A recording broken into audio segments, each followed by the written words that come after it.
السلام عليكم ورحمة الله تعالى وبركاته. الحمد لله الذي خلق السماوات والأرض بغير أمد. ربي أشرح لي صدري ويسر لي الأمر وحلل عقدة من لساني يفقه قولي. اللهم صل وسلم وبارك على سيدنا محمد وعلى آله وأصحابه أجمعين. أما بعد.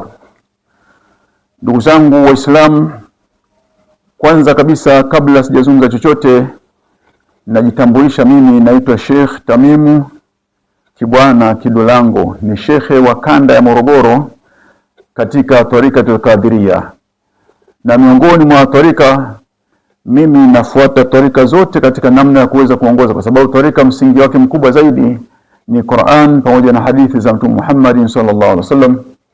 Leo nafanya ufunguzi wa kuendeleza madarisi zetu ambazo zinazoelimisha kuhusu masuala ya tasawufi ambayo ni tarika, na tafahamishana zaidi jinsi ya utaratibu wa tarika ni nini na tarika ni nini na tasawufi ni nini.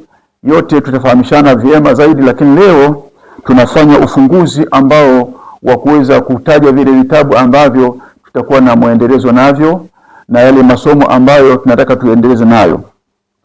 Katika masomo ambayo nataka tuendeleze, kwanza tutakuja kuendeleza jinsi ya maana ya tarika ni nini. Maana ya tarika ni nini, kwa sababu halafu tuangalie jinsi ya tarika zote, kwa sababu msingi wake ni tasawufi. Basi tutafahamishana, itakuwa ndio hatua ya kwanza hiyo. Na hatua ya pili tutakuja fahamishana kuhusu ufafanuzi namna ya nafsi saba. Katika tarika kuna wanachuoni wengi walikuwa ni wanafahamu kwamba tarika yetu ina nafsi saba katika upande wa dini. Mwanadamu ana nafsi saba, na nafsi saba hizo mwingine anasema mtu hataweza kujiwa na nafsi saba. Hizo nataka nitafafanua zaidi siku zijazo inshallah, kama niwasema kwamba leo ni vichwa vya habari. Na katika jambo la tatu tutajua namna mafundisho ya adabu katika tarika. Mafundisho ya adabu katika tarika kwa wanadamu wote. Na katika hii tarika yetu sisi haichagui kusema kwamba huyu anafaa au hafai. Hapana, mtu yeyote anataka afanyiwe adabu na heshima. Kwa hiyo heshima na adabu tutaifafanua zaidi kuhusu habari ya utengenezaji wa tarika yetu inshallah. Na katika hatua ya 4 tutakuja kuona maana ya ijaza. Ijaza maana yake nini, yote tutafafanua na tutajua kwamba imeanzia wapi, asili yake imekuwa ni wapi. Yote tutazungumza, lakini leo kama nasema, leo tuko katika ufunguzi. Na katika jambo lingine la 5 tutakuja zungumzia, Mwenyezi Mungu akipenda, kuhusu adabu kwa viongozi katika tarika. Hili jambo ambalo vijana wengi sasa hivi wanasoma katika, lakini adabu hawana, kuheshimu wazee wao, baba zao, wazee wao waliowazidi umri, wanaowajua wazee wao, hawaheshimiani watu. Kwa sababu ya nini? Watu katika somo hili limewapiga mgongo sana. Lakini sisi katika upande wetu wa tarika yetu, malezi yetu ni heshima, kwa kuheshimu kwa kila mtu. Kwa hiyo somo lake tutalizungumza Mwenyezi Mungu akipenda, na hiyo ni adabu ya kwa upande wa tarika, ufafanuzi wake. Heshima, kuwaheshimu viongozi pamoja na watu wengine. Unayemjua na usiyemjua ni lazima aheshimiwe. Na katika ufafanuzi wa mwisho tutakuja elezea somo ambalo limewapita wengi sana wewe katika upande wa sehemu zote. Somo hili linaitwa ni ibada ya halwa. Ibada ya halwa, bwana Mtume Muhammad sallallahu alaihi wasallam yeye mwenyewe alikaa halwa. Mtume alikaa kule sehemu ya Jabal Hira, ndio maana kule akajitenga. Halwa maana yake ni hala, kujitenga, akajitenga kufanya ibada katika Jabal Hira, na kule ndiko alipoingia na Sayyidina Jibril alayhi salatu wasalam. Na vile vile hapa nilikuwa nizungumza kuhusu masuala, lakini vitabu ambavyo nitakavyovitumia kutokana na katika mfululizo wetu huu wa tarika, nitakuwa na msimamo wa vitabu. Baadhi ya vitabu nitavitaja sasa hivi, kisha tutakuja endeleza navyo inshallah. Lakini hayo ndio yatazungumzwa katika kwenye vitabu hivi sasa. Kitabu cha kwanza nitakachokitumia kitakuwa kinaitwa kitabu Tafrikhul Khatiri.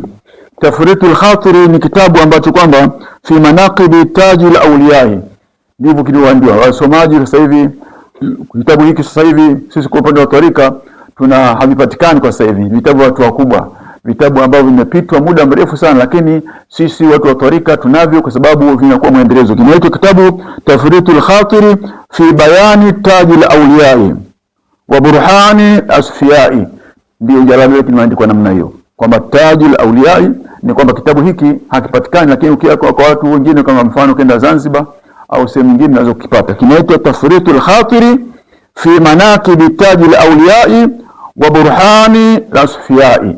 Hicho kitabu nitakitumia katika masuala yetu ya muendelezo wetu wa mawaidha hayo ambayo tutakuja yaanza hivi punde siku zinazokuja inshallah.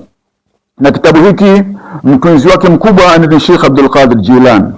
Huyu ndio mtunzi ambaye ni mwanachuoni mkubwa na huyu ni wali mkubwa. Huyu ndio aliyekuwa na kitabu hicho, amekitunga kitabu hicho.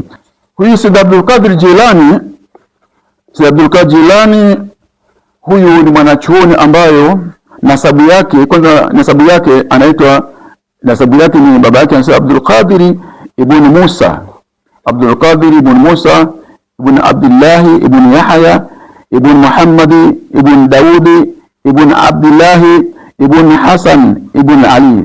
Huyu ametokana kwa upande wa mjukuu wa bwana Mtume Muhammad sallallahu alaihi wasallam. Huyu ni mjukuu kutokana kwa upande wa Hasan na Hussein. Hasan na Hussein ndio waliomzaa Sayyid Abdul Qadir Jilani, ndio nasabu yake ilikotokea, lakini habari zake ni ndefu sana kwa upande wa baba yake. Na kwa upande wa mama yake mjihati ummihi, nasabu huwa Fatimati binti Abdullah ibn Musa ibn Muhammad ibn Yahya ibn Isa. Huko ndiko mpaka imeenda nasabu yake mpaka kwa upande wa Ibn Kinana huko. Sasa huyu katika habari zake, habari ya kisa, nitatoa kisa kidogo kifupi kutokana na karama zake. Karama Sayyid Abdul Qadir Jilani alikuwa ni mwanachuoni ambaye kwamba kwanza huyu jinsi alivyo, siku moja anasema ruya an fi Jilani, Abdul Qadir Jilani siku moja alikuwa amefiwa alifiwa na muridi wake. Baada alipofiwa na muridi wake ni kiasi ambacho kwamba malakal yule mke wake yule mwanamume akaenda kudai kwamba mume wangu ameshafariki. Ana qala tufia wahid min khadim Sheikh Abdul Qadir Jilani, alikufa siku moja mtumishi wa Sayyid Abdul Qadir Jilani. Wajaa zawjaha ila Ghawth al-A'zam, alikuja mkewe yule marehemu. Fataradha an talabihi an hayatihi zawjaha, yani alitaka kwamba Sayyid Abdul Qadir Jilani amuombe malakal mauti amwachilie mume wake, maana alikuwa anampenda sana. Fatawajaha sayyidina waraahu, Sayyid Abdul Qadir akamtazama yule bwana mwanamke jinsi alivyokuwa analia sana. Baada analia sana, fatawajaha Abdul Qadir Jilani ila malakal mauti. Bwana Sayyid Abdul Qadir Jilani karama zake jinsi Mwenyezi Mungu alimpawa, akamwangalia Jibril, akamwangalia malakal mauti Sayyid Abdul Qadir Jilani. Yasadu ila samai, muda ule akamwona Sayyid Abdul Qadir malaika mauti anapanda na zile roho katika mbinguni, ile malakal mauti. Wa ma'ahu arwahi wa ma'ahu al-arwahi, pamoja ni roho almakubatihi fi hadhihi al-yawm, pamoja na roho nyingi sana ambazo siku ile malakal mauti alizikusanya, anaondoka nazo. Mwenyezi Mungu akamtuma aondoke nazo. Sasa miongoni mwa roho zile yupo ambaye kwamba ni mwanafunzi au ni muridi wa Sayyid Abdul Jilani. Faqala ya sayyidi, akasema bwana wewe, yani Abdul Qadir Jilani anamwambia malakal mauti, ya sayyidi, bwana wewe, ya malakal mauti, kif, malakal mauti, simama, wa atiruhu khadimi fulani bin fulani, simama malakal mauti, uiachilie roho ya muridi wangu fulani bin fulani, nataka usiondoke naye, maana umemtoa kabla ya idhini yangu mimi, na mimi wali wa Mwenyezi Mungu. Sayyid Abdul Qadir anamwambia malakal mauti, wasamahu biismihi, tena akamtaja kwa jina lake kabisa, bwana fulani umwachilie. Faqala malakal mauti, akasema malakal mauti kumwambia Sayyid Abdul Qadir Jilani, inni qabdtuhu al-arwahi bi amri ilahi, mimi nimetoa roho hizi kwa amri ya Mwenyezi Mungu Subhanahu wa Ta'ala. Wa udaha ila babu adhmatu, siwezi kusimama katika mlango mkubwa wa aina yote, hakuna mtu yote atakayesimamisha ili niachie roho ya mtu mwingine hata siku moja. Kaifa yamkini an autika, vipi itawezekana kukupa roho ya huyu mtu alladhi kabdhutu, kabdutu, hali ya kuwa nimeshaitoa roho hii, nitoe. Haiwezekani kuiacha roho hii. Ana abudu amri rabbi, nimetoa kwa amri ya Mwenyezi Mungu, sasa niachie amri ya Mwenyezi Mungu, nikubali yeye amri yako? Haiwezekani. Fakarrara Sayyidina Abdul Qadir Jilani, akazidi kumbembeleza na Abdul Qadir, kumbembeleza malaka maiti, itauhu ruhu ya khadimu ya akhi, bwana wewe niachilie roho ya ndugu ya muridi wangu wewe bwana, niachilie, mwachilie huyo.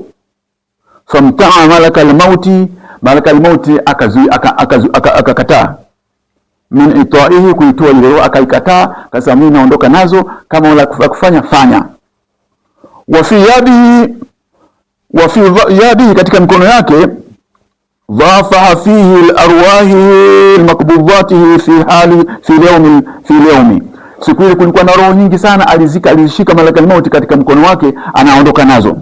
Basi farbaqahu Sayyidina Abdul Qadir Jilani, Sayyidina Abdul Qadir akampokonya zile roho. Baada alipozipokonya, wahadha minhu yadihi, akaichukua ile roho akazikuwa katika mkono wake Sayyidina Abdul Qadir Jilani, kazi roho zote zikasambaratika. Fatafarraqu al-arwahi kulli, roho zote siku ile zikasambaratika, zikarudi katika miili yao, zikawa zote waliokufa wote wamekuwa hai siku ile. Waraja ila Abdi Amidai, akawa anarejea sasa, analalamika malakal mauti.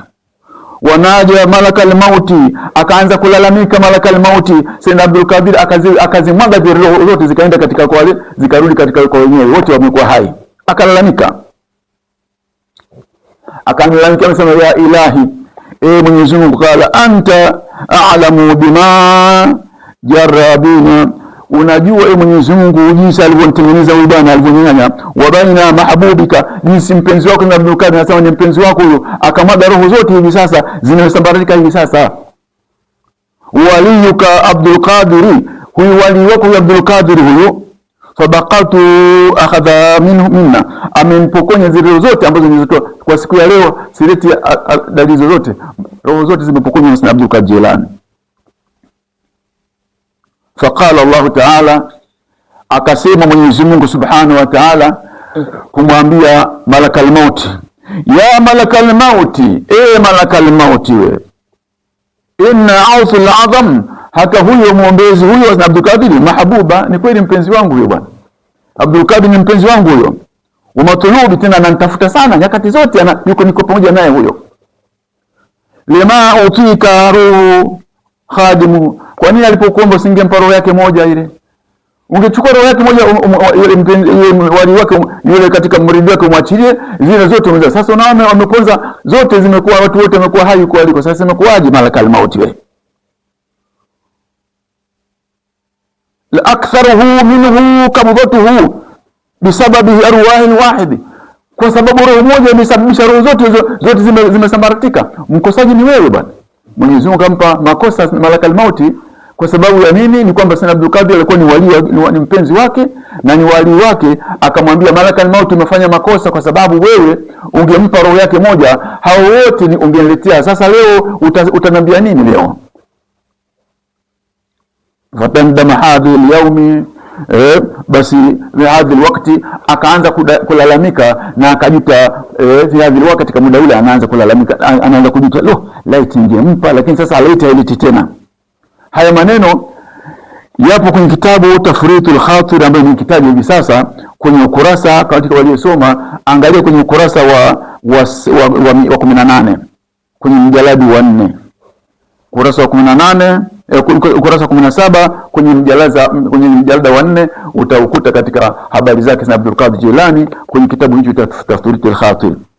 Faqala Sheikh Abu Madiana, akasema Sheikh Abu Madiana al-Murabihi al-Awf al-Azam, yule aliyomlea Sayyidina Abdul Qadir Abu Madiana, lakitu lihidhri alayhi salatu wassalam, nilikutana Sayyidina Hidhri siku moja, huyu shekhe wake Abdul Qadir siku moja akakutana na Bihidhri. Fasaltuhu an mashayikhu al-mashariqi wal-magharibi, yani malakal maut ya Sayyidina huyu shekhe akamuuliza Sayyidina Hidhri kwamba amuulize, maana Sayyidina Hidhri alikuwa ni wali wa Mwenyezi Mungu mkubwa, na vile vile Sayyidina Hidhri akaulizwa, je, niambie katika upande wa mashariki na magharibi mashekhi kina nani mashekhi walikuwa ni wakubwa zaidi? Maana wewe ni Hidhri, wewe unawajua wenzako, mawali wenzako. Faqala Hidhiri, akasema Hidhiri, huwa al-Ghawth al-Azam, katika miongoni mwa mawali wakubwa, huwa al-Ghawth al-Azam Sayyid Abdul Qadir Jilani, imamu siddiqina, huyu ni kiongozi aliyokuwa amekubalika mbele ya Mwenyezi Mungu. Wa sha'u adhimuhu baina al-awliya, katika maisha yake katika mawali wakubwa, huyu ni wali mkubwa, hakuna wali mwingine yote atakayempita Sayyid Abdul Qadir Jilani. Ma kana wali fi maqami, hakuna wali yote mwenye kusimama al-mushuqina, katika kuwa na kumpita yule Sayyid Abdul Qadir. Tahta samai mithluhu al-Ghawth al-Azam, mpaka mbinguni, hakuna mbinguni wala ardhini hakuna atamshinda Sayyid Abdul Qadir Jilani kutokana na uwali alionao. Huyu shekhi huyu alikuwa akizungumza na malaka, anazungumza na Sayyidina Hidhiri. Wala yakunu, wala hakutakuna hatatokea mwingine yote katika dunia nzima, hatatokea mwingine yote isipokuwa Sayyid Abdul Qadir pekee yake anakuwa ndio ameshinda. Qala Ghawth al-Azam, akasema Sayyid Abdul Qadir Sayyidina naye akasema, ana al-badru fi dunya wa ghayri kawakibu. Sayyid Abdul Qadir kasema hivyo, ana al-badru fi dunya, mimi ni mbala mwezi katika dunia, wa ghayri kawakibi, na waliobakia wote kama nyota tu. Mimi ni kama mbala mwezi na waliobakia wote ni kama nyota tu. Ana al-badru fi dunya wa ghairi kawakibu shelila ya Jilani. Hiyo anaibaga Sayyid Abdul Tariq. Kwa hiyo ana al-badru fi dunya, mimi ni mbala mwezi katika dunia, wa ghairi kawakibu, waliobakia wote kama nyota. Wa kullu fata yahwi fadhalika na abdi, wa kullu fata, wote ni watoto tu, yahwi wa dhalika na abdi, ni kama watumwa wote waliobakia tu. Kwa sababu mimi ni mkubwa, Mwenyezi Mungu Subhanahu wa Ta'ala amenipa cheo kikubwa. Wa ghustu biharihi ilmi, wa ghustu bihali ilmi, mimi nimezama katika bahari za elimu. Min kabli nashaati, kabla sijalelewa na bado niko mdogo, mimi nimezama katika bahari za elimu, kwa sababu nimekulia katika cheo cha mabwana wakubwa. Mimi nimelelewa katika sehemu hizo, kwa hiyo mimi nimezama katika sehemu hizo. Akhi warifiki kana Musa, naona mimi kwa rafiki yangu, akhi wa kana rafiqu kana Musa ibn Imran, katika upande wa kiroho mimi kabla sijazaliwa, lakini nikakuwa rafiki yangu mkubwa mimi alikuwa ni Musa ibn Imran. Unashangaa wamekutana wapi? Katika sehemu ambazo za kiwali huko, Musa ibn Imran. Faman fi rijalillah nala makanat, Sayyid Abdul Qadir anaanza kutamba na mleo. Faman fi rijalillahi, hakuna mwanamume yote katika upande mwingine, nala makamati, mimi ndio nimekata katika cheo kikubwa katika wanaume, katika mawali. Wajadi Rasulillah, lakini babu yangu mimi ni Mtume Muhammad sallallahu alaihi wasallam. Fil asli rabbani, ndo malezi, ndo asili yangu katika malezi. Fil asli rabbani, katika malezi yangu mimi, katika malezi yangu asili yangu hasa nikotokea ni Sayyid Abdul, ni kwa babangu Sayyid Abdul Qadir bwana Mtume Muhammad sallallahu alaihi wasallam. Ndio kama niliposoma katika nasabu yake ni kwamba amekutoka katika Hassan na Husaini, na katika Hassan na Husaini kule kutokea ametokea kwa upande wa Sayyidina Ali. Sayyidina Ali alimwomba mtoto bwana Mtume Bi Fatima, basi ndio alikotokea. Ndio hapa anasema wajadi Rasulillah, babu yangu mimi ni bwana Mtume Muhammad sallallahu alaihi wasallam, fil asli rabbani, ndio asili ya malezi yangu mimi. Ana nashirul ulumi wa darsu shughuli. Angalia Sayyid Abdul Qadir tuliomtaja hapa mwenye vitabu ambavyo nataka tuzungumzie katika upande wa tarika, anatamba kwamba yeye yuko fahari yuko kwa bwana Mtume Muhammad. Ana nashirul ulumi, anasema mimi ndio natangaza elimu zote. Wa darsu shughuli, na darasa mimi za kusomesha ndio kazi yangu mimi. Wa darsi shughuli, darasa ninazosomesha mimi ambazo ndio kazi yangu mimi, sina kazi nyingine yote. Ana sheikhul wara, mimi ndio katika shekhe kama kioo, maana yake watu mashehe wote lazima wanione mimi. Likuli imami, na kwa kila kiongozi lazima anione mimi Sayyid Abdul Qadir Jilani.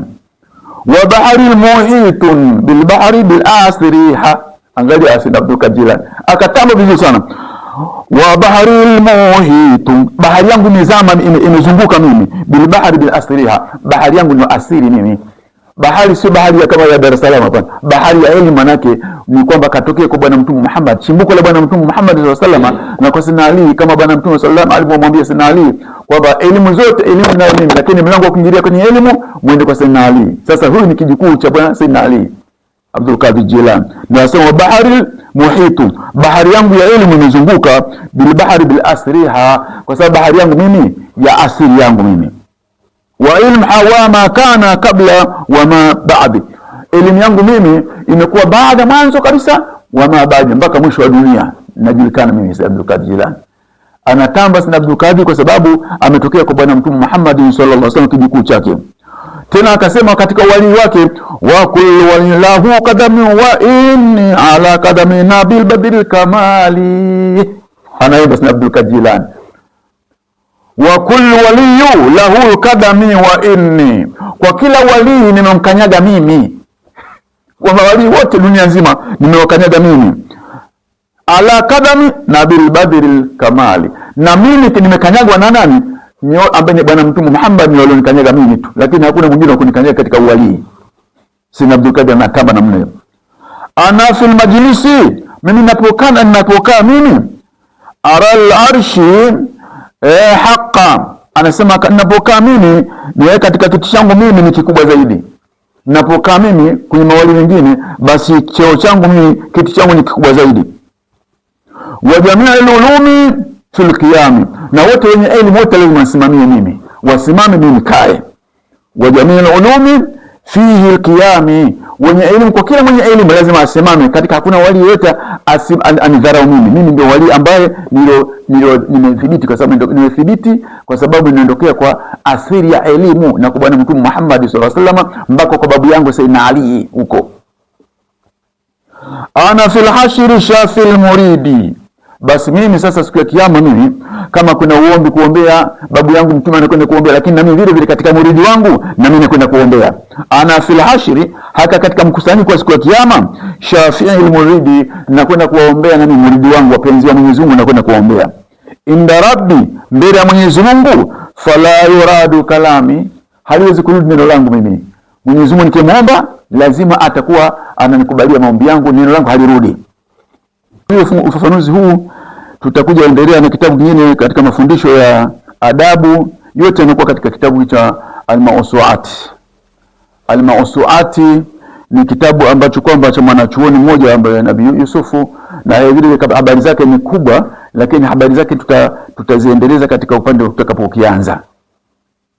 Na katika kitabu cha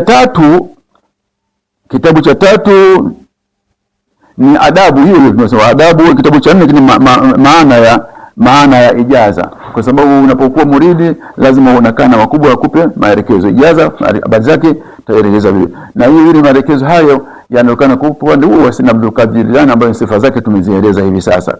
Halafu vile vile kwenye adabu ya viongozi tutakuja elezea katika hadithi katika kwenye aya za Qur'an, tutazitaja tutakapoanza, pamoja na hadithi za Mtume Muhammad sallallahu alaihi wasallam, pamoja na wanavyoni ambao wenye vitabu ninavyovitaja hivi sasa.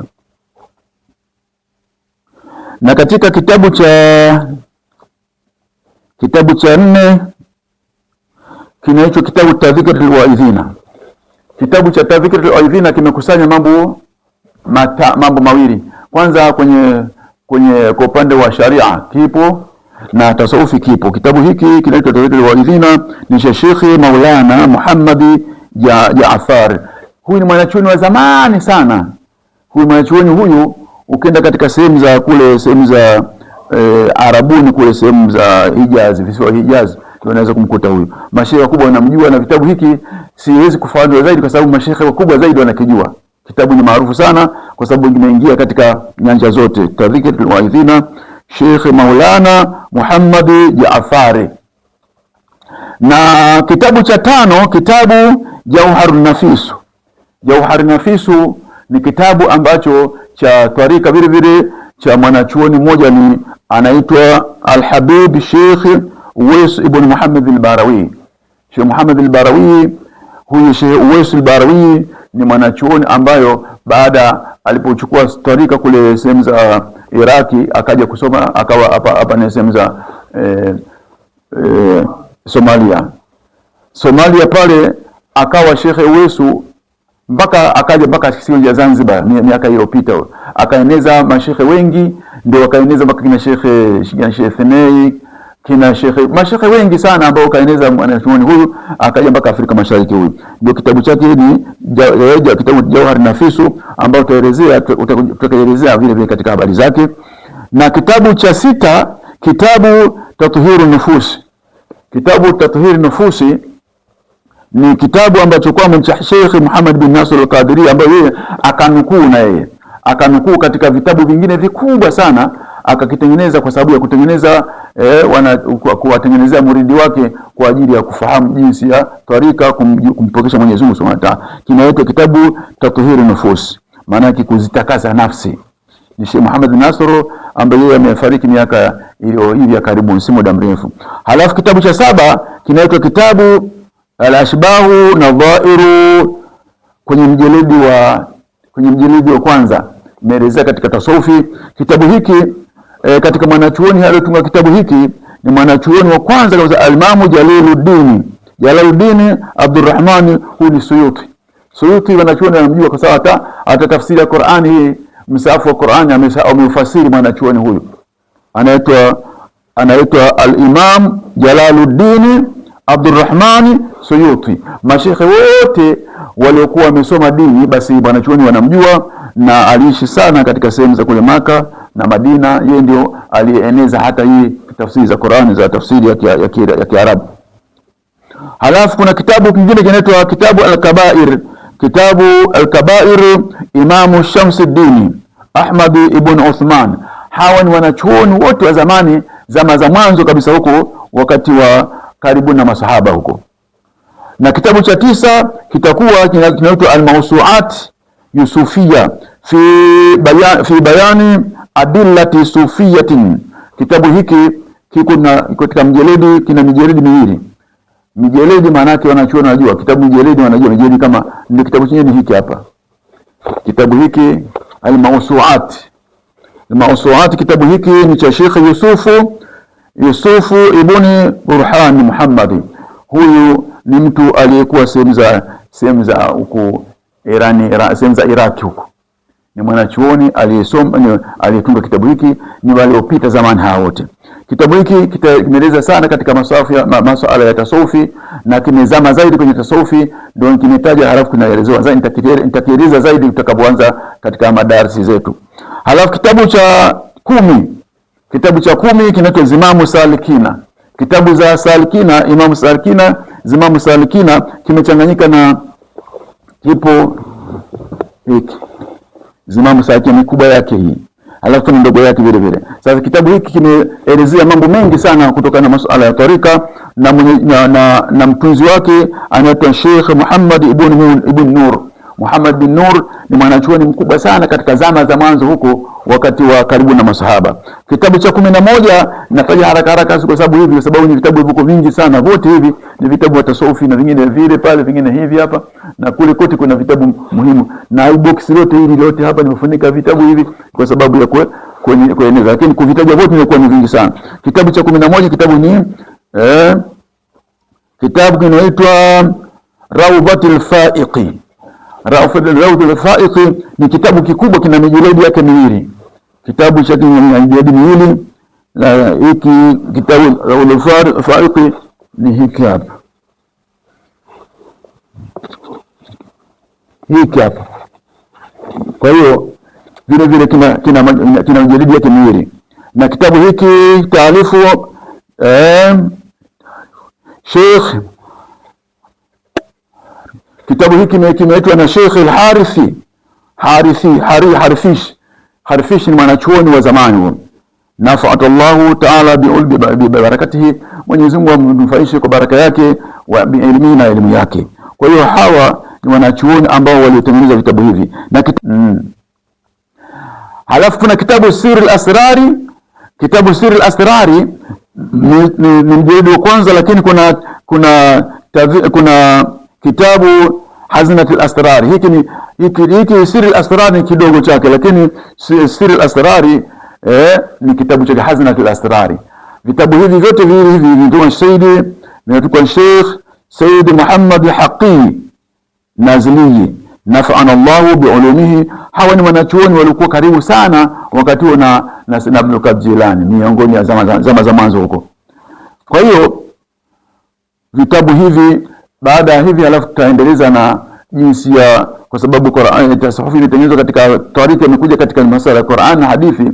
Tutakuja endeleza na baadhi ya aya za Qur'ani na hadithi za Mtume Muhammad sallallahu alaihi wasallam, halafu ndio masuala yetu yatakwenda vizuri. Kwa hiyo katika masomo haya ya tasawufi wengi wanachuoni wanajua sana, lakini kazi yake kubwa kabisa katika somo la tarika, kazi yake kubwa tutaieleza tutakapoanza katika masuala ya masomo yetu. Kama nilivyosema kwamba leo ni ufunguzi, tutakapoanza masomo yetu basi tunajua ni tarika kitu gani na tasawufi ni kitu gani, na kwa nini vitu hivi haviendelezi. Ni haviendelezi kwa sababu mashekhe wengi wapo katika bize katika kuendeleza katika masuala ya sheria, kwa sababu sheria ndio mambo muhimu zaidi katika kuwatengeneza watu waende vizuri. Lakini na tasawufi vile vile undani wake basi nitaielezea kiupana zaidi hapo ambapo nitakapoanza darasa rasmi, na tutakuja anza na kwamba tarika ni nini na imetokea wapi. Hapo ndipo tutakuja anzia. Kwa leo inshallah, mimi Mwenyezi Mungu ajalie tutaachia hapa. Mwenyezi Mungu akijalia darasa zetu hizi mtaziendeleza, vitabu ninavyo hapa, na wale wanaohitaji kuangalia zaidi kuhusu masuala haya basi wafungue katika TV ya Sufi Online. Ukitaka kunipata mimi basi angalia Sufi Online, utanipata wazi kabisa, na katika masuala ya tasawufi nitakufanulia vizuri zaidi. Tarika nitaeleza zaidi kwamba nguzo katika masuala ya tarika nini asili yake na mwenendo wake tunaendeleza vipi. Basi inshallah Mwenyezi Mungu atujalie kila la khair. Allahumma jamilna bil afiya was salama wa haqiqna bit taqwa wal istiqama wa aadina min mujibati nadama innaka samiu du'a rabbil alamin. Allahumma la sahla illa ma ja'altahu sahla. ربنا اغفر لنا ذنوبنا وإسرافنا في أمرنا وثبت أقدامنا وانصرنا على الكافرين. فآتهم الله ثواب الدنيا وحسن ثواب الآخرة والله يحب المحسنين. ولا حول ولا قوة إلا بالله العظيم. صلى الله على حبيبنا محمد وسلم. الحمد لله رب العالمين.